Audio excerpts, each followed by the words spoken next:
After being hauled out in Richards Bay, South Africa for 8 months and then spending more than 2 months at the dock, it's time to go sailing and head for the southern tip of Africa and round Cape Agulhas. Hello, I'm Patrick. And I'm Rebecca, and we're on the sailing vessel Brick House, a 1976 Valiant 40. And right now we're in Hout Bay, but we thought we'd show you our fabulous trip from Richards Bay to Hout Bay. Very exciting. So you want to go sailing? Let's go sailing, but first, before we leave Richards Bay, we really have to point out a couple of good things. Yeah, we really want to say a huge thank you to everybody that helped us in Richards Bay. Friendliest crowd of people we've met in a long time. In particular, Andre Venter. If he ever comes sailing into your harbor on the boat name Silver Chain. Silver Chain, yeah, treat him extra special. He's a very, very helpful, nice guy, and he's got a lot of good karma going right now. So not only Andre, but anybody from Richards Bay, help them out. They're the nicest people in the world.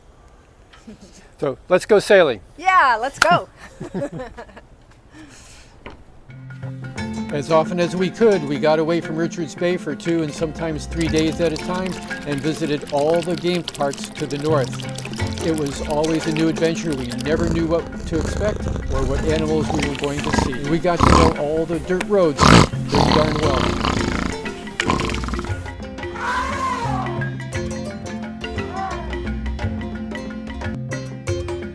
Before we left, we got with a few local experienced sailors who sail the coast of South Africa frequently.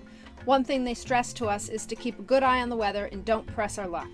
Sailing this coast can be a great fast ride down the coast or a real nightmare should the wind change to southwest against the strong south-flowing current. They told us to stick to the 100-meter depth line, that's 300 feet, to get the best current with the ability to get out of the current should bad weather come. But we don't always heed good advice, and relying on Predictwind current models and weather forecasts, we decided to take quite a different route.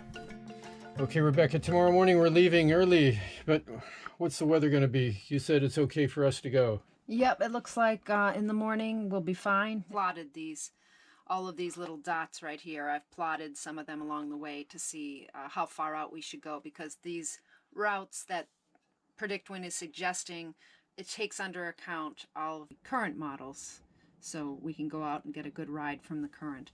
So you'll see from here to Durban we go out quite a distance, and then we start coming back in. So it's following the current. And I'll show you the current in a minute. But let me just progress it. This is just Sunday, so Sunday will be right around here. And then the wind switches with us as we continue south. Yeah, wind picks up all that red. And it picks up. The red is the stronger wind, and as you go in closer to shore, it's less wind. But as you can see, these wind arrows are showing that it'll be right behind us the whole way. Oh, and nice. Good and strong. And then we'll come on in here to East London. Okay, what is that, about 24, 48, no, about 48 hours, I think, About right? 60 hours. 60 hours. Yeah, for our slow boat. Up here on the chart plotter, where are we at? So we're up here in Richards Bay, and what I've done is from Predictwind, I've taken some waypoints just to show us as we go along the way where the current is. And for the first, about 20 miles or something, we're at about 200 or 300 feet and then of water. And then as we get out deeper, we're coming out to deeper and deeper water as time goes on. 2,000 feet, yeah. So you can see the X's and the little dots are all ones that I've put on.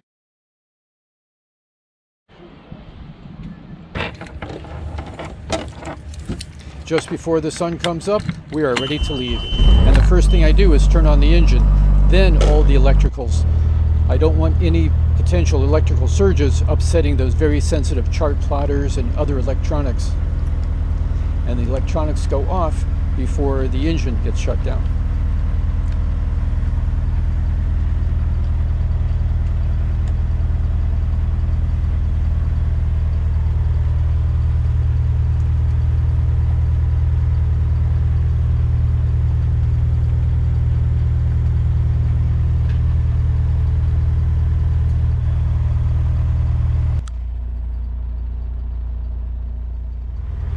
Even though we are leaving a dock, we always turn on the windlass.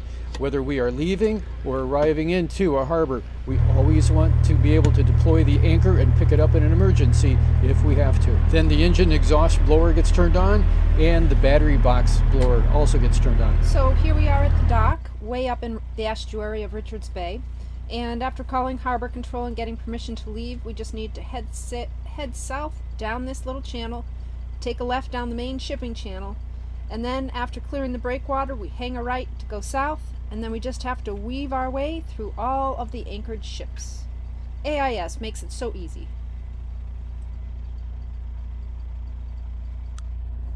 The night before, we had turned the boat around in its slip, so it'd be a very easy departure nose out of here in the morning. We fully expected to have 15 knots of wind this morning, but so far that wind hasn't shown up. And that's the thing about this area of South Africa. It can either be blowing 15, 30, 40 knots, and then the day or two after, or the day or two before, it's flat calm.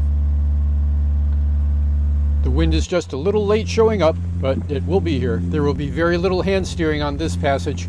We have both the Raymarine autopilot and the monitor self-steering vane. This is the last we'll ever see of Richards Bay. We'll certainly miss this place.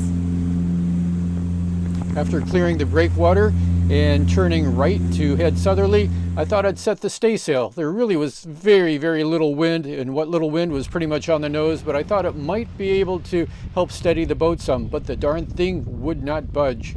Not even a screwdriver would give me enough leverage to get it turning, but the crowbar did. So working it back and forth a bunch of times, that finally freed it up. It hasn't been turned in over 8, 9, actually almost 10 months. And so that freed it up though. What a nice surprise that was. And we didn't have any more trouble with it after that. Coal is a big export of South Africa, and a lot of that darkness on the deck is coal dust. And it comes over from the ship loading facility not too far away from the marina. You wash it off one day and it comes right back the next. So hopefully we'll get a lot of water over this bow and some good fresh rain showers and wash it out of the pores of this boat. As we got offshore a little ways, the wind started clocking around, and I thought, okay, maybe I can squeeze a little something out of the mainsail if I get it up.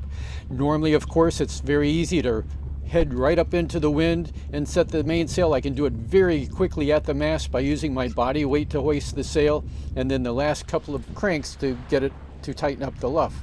But today, I didn't want to do it that way. I'll tell you why in just a couple of minutes. I would do it the hard way. I would center the boom and actually bring it a little bit to windward, and then hoist the sail as high as I can, and then start cranking it. This would help to keep the sail off of the shrouds as it goes up and from snagging on anything. When I would get it up as high as I could and it was pretty well clear of the shrouds and the sail battens wouldn't catch on anything, then I could ease the boom over a little bit with the main sheet and the traveler, and then hoist it up the rest of the way.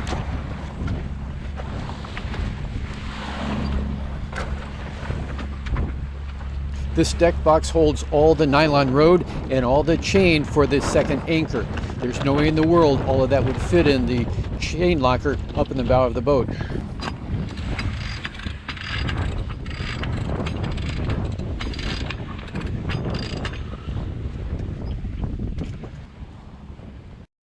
Once the mainsail is high enough it won't snag on anything, then I can ease the main sheet off a bit and also let the traveler over some, and then go ahead and raise the mainsail the rest of the way.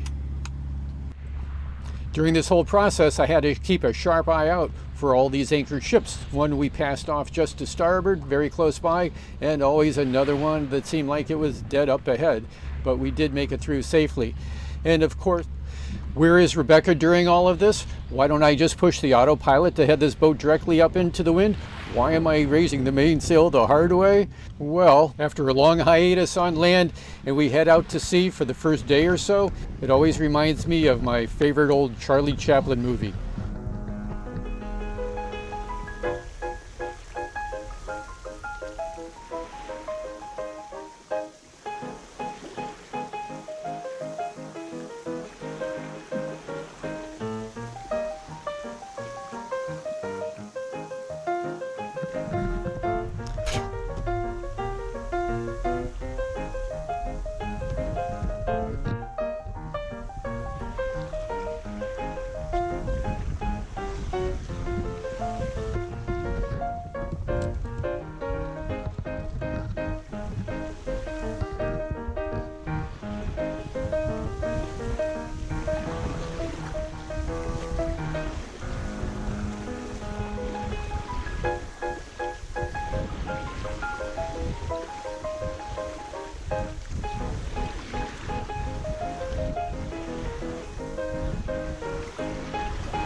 Poor Coati. Have you ever seen a more seasick kitten? He's only 6 months old. This is his first day out on the ocean, and he's already puked once. So I have to keep a close eye on him and try to keep him hydrated. And Rebecca isn't doing much better. There's no pharmaceuticals. There's no wristbands of any kind. There's nothing that works for Rebecca. We have tried them all. But in another day or so, she'll be fine. It just takes a little bit of rest and a bit of time out on the water. But these two, they just commiserated together.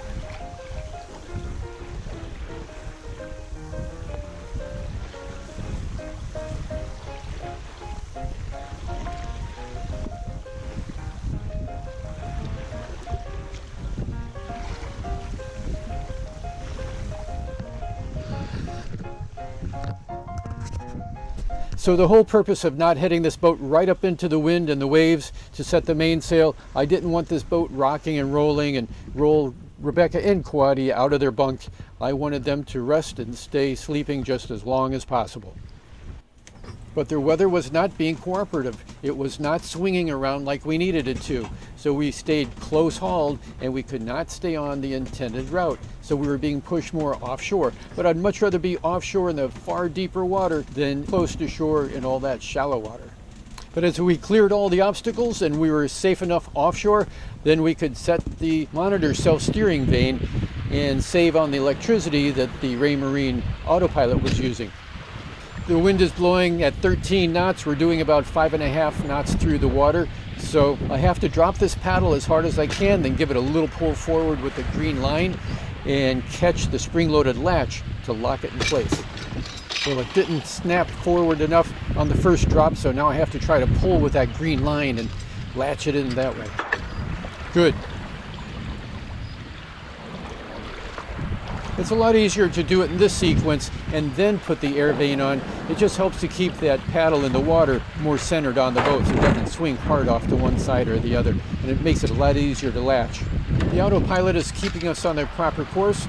This air vane gets turned so it stands straight up into the wind, and that keeps the paddle in the water centered on the boat. So these lines just come around to a half turn. If you try to loop them around on top of each other, so that they make a full turn all the way around this this wheel, then they chafe on each other and they don't last long at all. And even with this half turn from here to here, that's plenty of steering to keep you on course.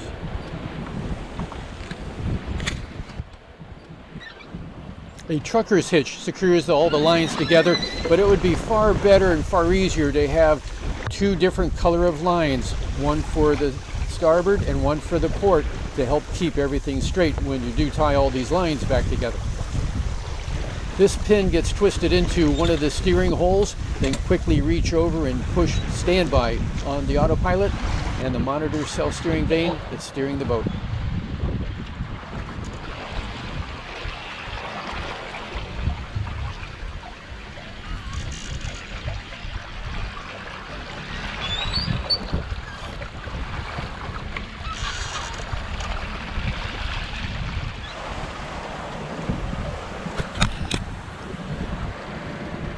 So the wind did shift and pick up in velocity, a good 21 knots. That was nice to see. It was coming out of the north and northwest, and so that was a good time to take down the mainsail. The last thing I want up when the wind is behind or off of the quarter is the mainsail. There's no reason in the world to risk a jibe.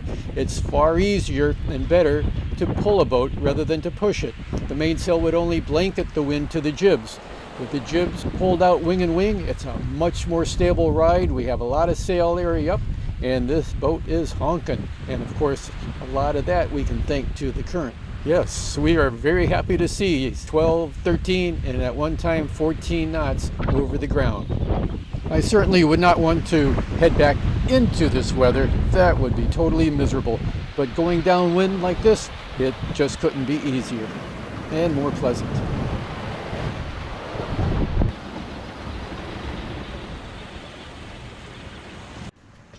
24 hours later, Rebecca was feeling so much better that she jumped right back into the galley and cooked up food for all of us. Yes, she doesn't really enjoy my peanut butter and jelly sandwiches very much. If we were out on a long passage, days or weeks from shore, it might be exciting to see another sailboat on the horizon.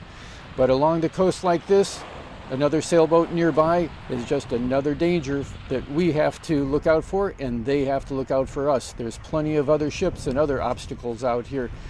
We just normally don't buddy boat, and it just so happened that this boat left Richards Bay about the same time we did, and we are headed for the same destination in East London. So we'll be able to see them there, and then we'll have a fun time with these guys.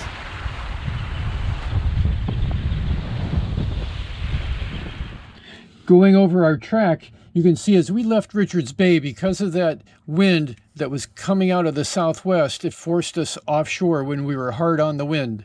And at the furthest point out, we were 35 miles out from the shoreline.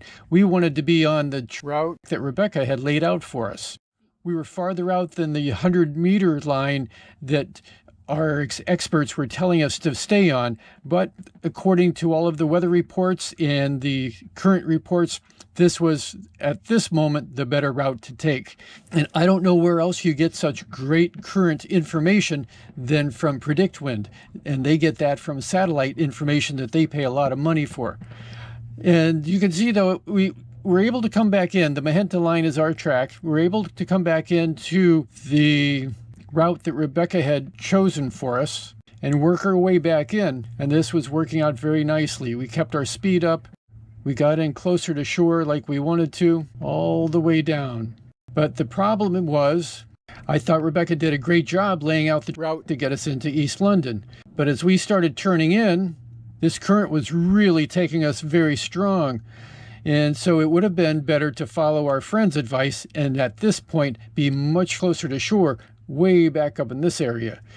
Because as we turned in, our boat had to then turn really northwest and try to go that way to keep us on that route to bring us into East London. It was only once we got well close to shore that we were able to straighten out again and head in the direction that we really wanted to go. So that was a heavy crab on the boat, pointing one way, but you're actually going another to get into East London. East London Port Control, East London Port Control. This is the sailing vessel Brick House. Good evening, good morning.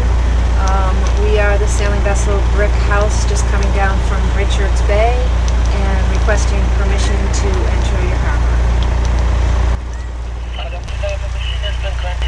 Okay, thank you very much. Yes, we'll go in and anchor.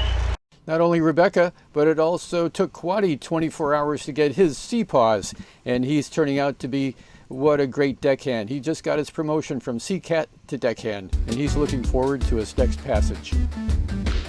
In the blackness of night, we made our approach to East London, but it's a very well-lit shipping channel, deep, and while Rebecca stayed at the chart plotter, I was at the wheel using my eyes. We went to the very end, dropped the hook, and had a good night's sleep. It took 41 hours to cover 340 nautical miles. Here we would sit for another 5 days until we got some more good weather reports to blow us on south around Cape Agulhas at the southern tip of Africa.